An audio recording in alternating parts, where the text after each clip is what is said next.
Hey everyone, welcome back to our channel. If you're dealing with a blinking USDS light on your Spectrum modem, you're not alone. It's a common issue that can disrupt your internet connection. In this video, we'll walk you through simple, step-by-step fixes to get everything back to normal. Let's dive in. First off, what do US and DS mean? US stands for upstream, which handles your upload data, and DS is downstream for downloads.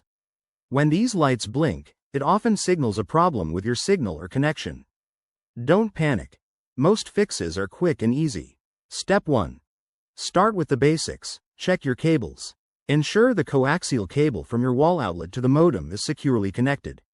Wiggle them a bit to make sure nothing's loose. If you spot any damage, replace the cable right away. Step 2. Give your modem a fresh start by restarting it. Unplug the power cord, wait for 30 seconds, and plug it back in.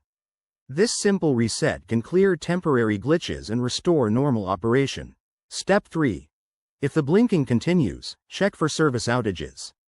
Head to the Spectrum website or app to see if there's an issue in your area.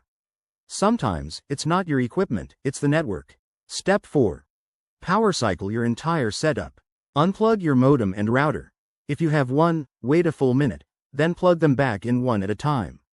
This can resolve conflicts between devices. Step 5. Consider a firmware update. Log into your Spectrum account online to check if there's a software update for your modem model. Installing it could fix underlying bugs causing the problem. If none of these steps work, it's time to contact Spectrum support. They can run remote diagnostics or send a technician if needed. Remember, these issues are often minor, so stay patient. There you have it. Easy ways to fix that annoying blinking light. If this helped, hit that like button and subscribe for more tech tips. Thanks for watching, and see you next time.